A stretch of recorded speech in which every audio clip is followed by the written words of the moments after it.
Relationship series, season 1, episode 5, jealousy. So with Mark, like I said in the beginning, he wowed me in the beginning, and to be honest, I should have left his ass a long time ago when the lip incident happened.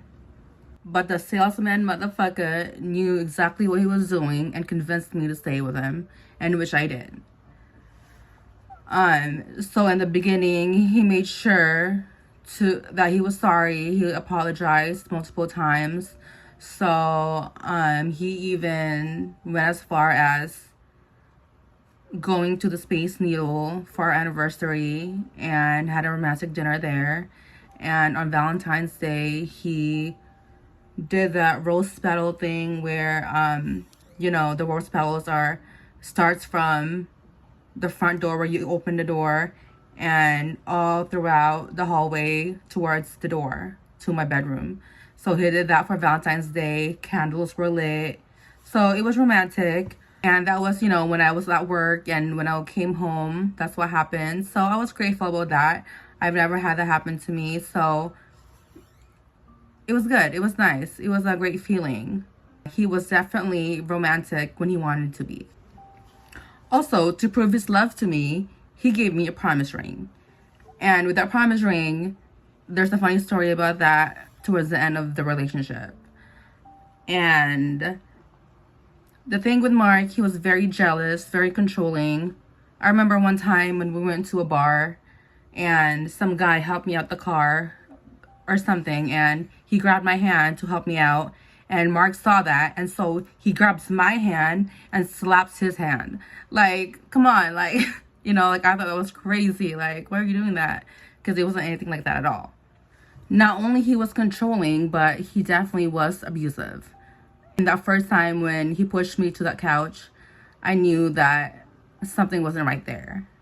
And it kept happening.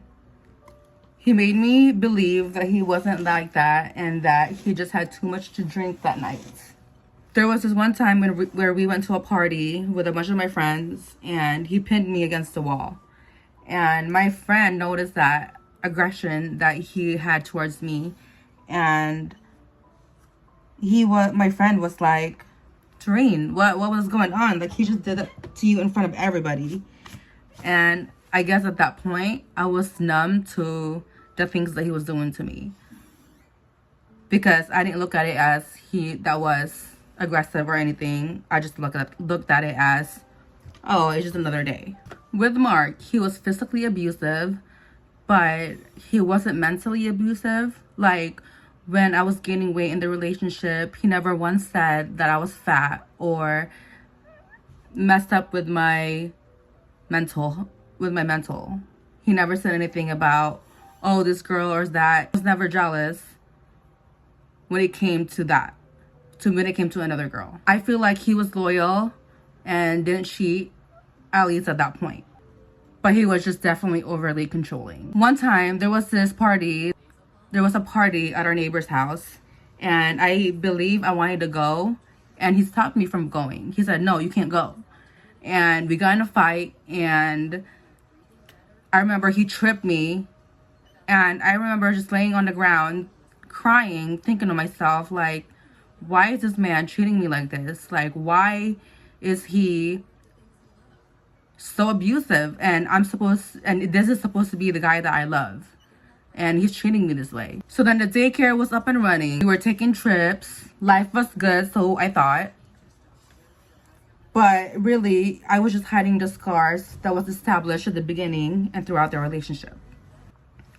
Mind you, when me and Mark met, I was a go-go dancer, and I was still go-go dancing towards the beginning. And then I had to make a choice, either keep dancing or be in this committed relationship. And I chose to be with him. I chose the married lifestyle. And part of me regrets that till this day, because he took the time that I was supposed to spend with my friend, Jen, who passed away. Rest in peace, Jen. We'll talk about that in another episode. But yeah, I had to make a choice. There were nights where I wanted to go out, and he said, no, you can't. We have a family. And I remember saying to myself, like, I don't have kids. I can go out. Why should I stay in when I can go out with my friends? And pretty much he made me think, he manipulated my mind to think that his son was our son and that we were family and I couldn't go out and do anything. So I gave up on the idea of going out.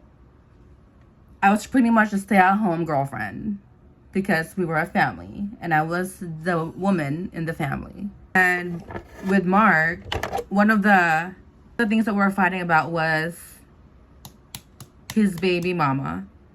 From having relationships with these guys before Mark, the baby mama thing was sensitive to me. Like, I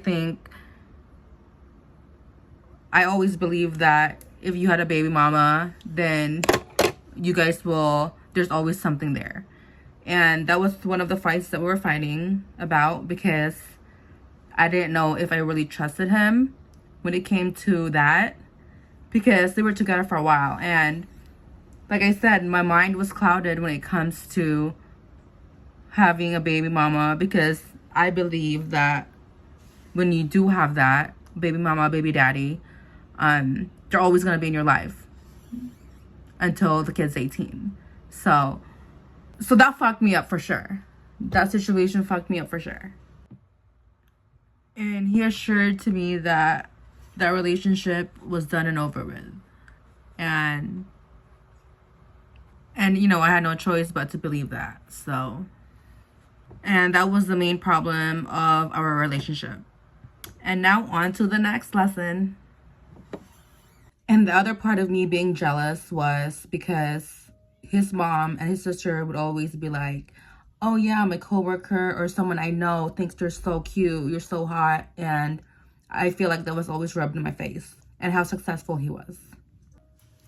And on the next episode, you'll learn more about the relationship. Stay tuned. Relationship Series, Season 1, Episode 6. 3 is the crowd. So as I mentioned, that Mark is controlling, he decided that we should keep each other's location, keep track on each other's location, meaning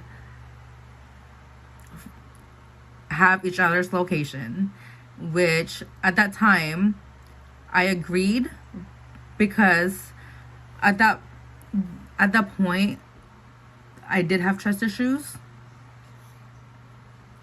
But to think about it now, I don't think it doesn't work for me.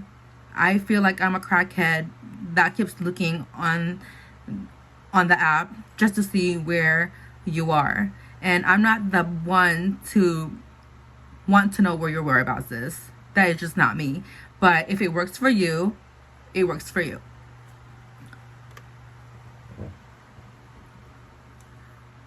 So I think it was a Google app that we used for this app that we had with each other.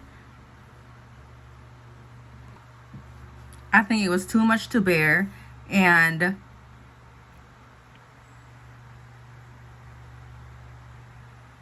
why do we have it? So at that time, you know, I feel like it was too much to bear, but at the same time, I feel like it helped the both of us with the trust issues that we both had with each other. So as far as not going out, there were times that we did go out. There were times that we went out, and this is gonna be personal, and I can't even believe I'm gonna share this, but at that time in our relationship, we wanted to try something different, something new, something to experience.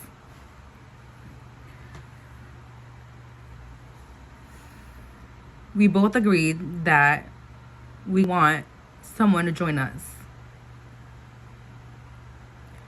We even went to an extent of finding somebody on Plenty of Fish.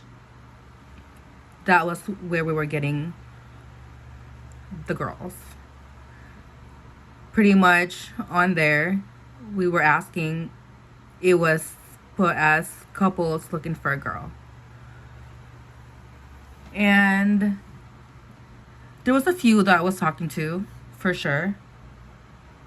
And that was that. But we never found anybody on Plenty of Fish to join us. But when Jen passed away, I met one of Jen's friends at the funeral. And then we started hanging out. She started coming over.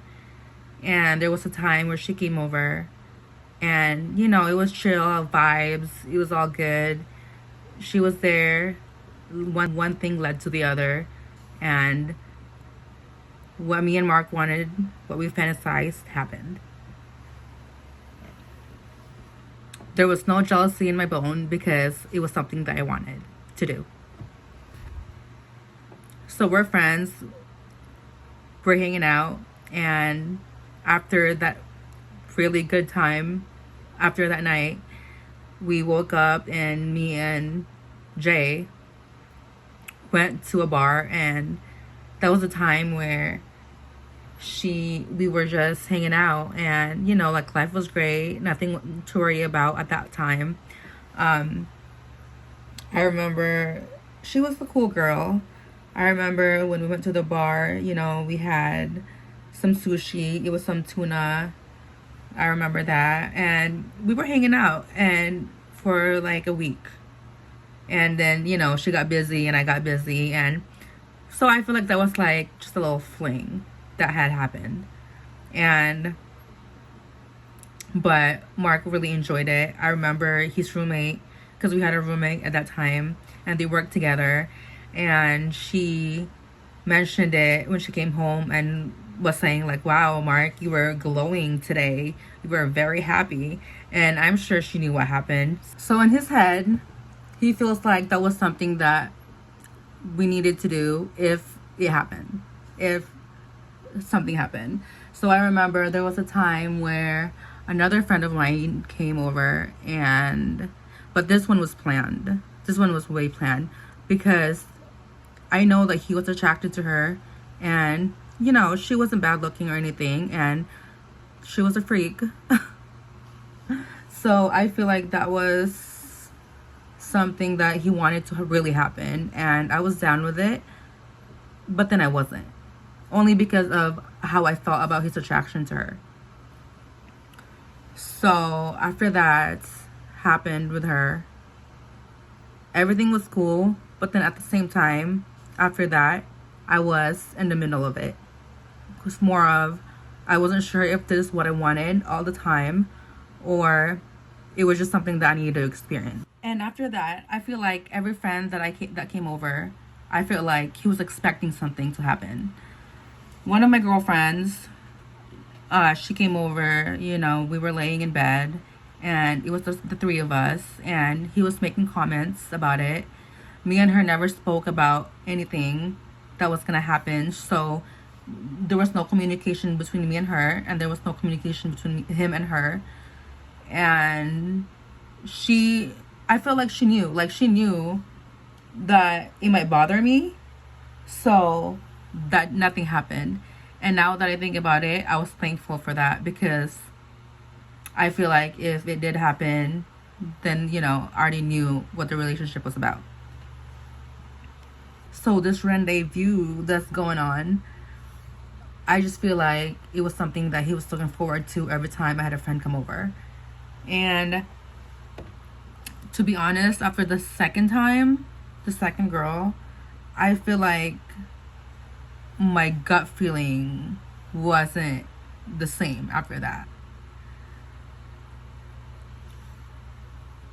And when I mentioned in my previous video about, you know, he was lucky to be with me at that point because I was down, I put himself before me.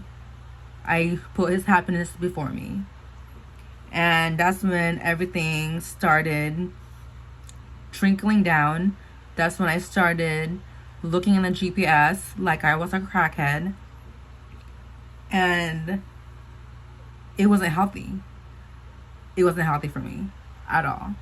And that's why I don't think, and that's why if you ask me now if I would do that again, my answer will be hell no. I don't think I can put myself in that again. I felt like it was something he was looking forward to, and it was something that I needed to experience, and it was just not the lifestyle I wanted.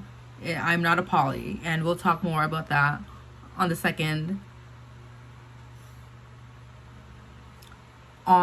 next episode. Stay tuned. Relationship Series, Season 1, Episode 7. Sour taste in my mouth. Towards the end of the relationship, things were just sour. If my gut feeling is telling me something, then I think it's true.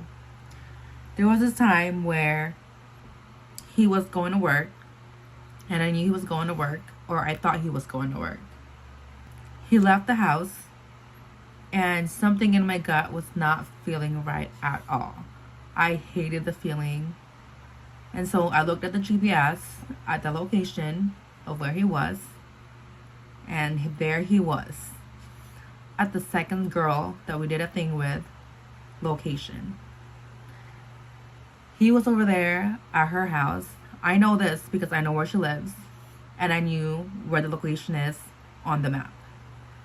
Side note, I can never be in another poly relationship. It is just not in my soul.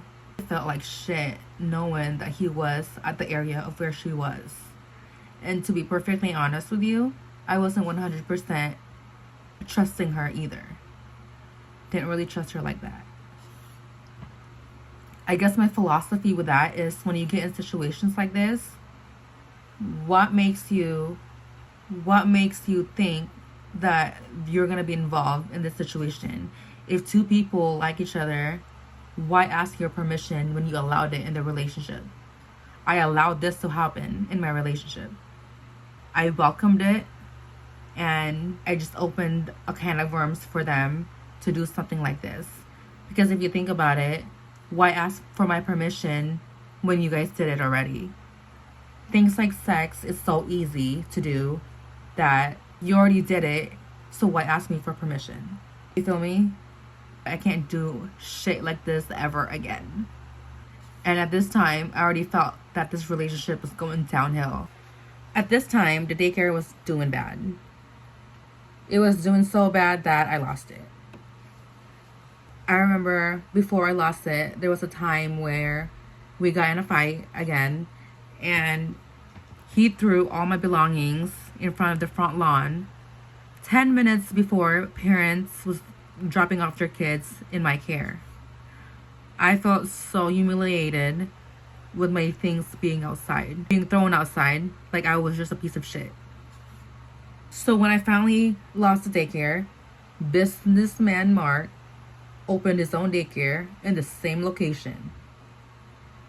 And at this point, I was in and out of the house. And I just remember one time when I came back, and he had hired an employee. And this employee's name is Lisa. She was the new help of the daycare. To find out later on that they were actually messing around and they were together. I know this for a fact because one time, there was this one night where we both went out and we came home to the house thinking, I was still the wifey, I was still this. But it didn't work out that way. When he woke me early in the morning, he made sure I was quiet.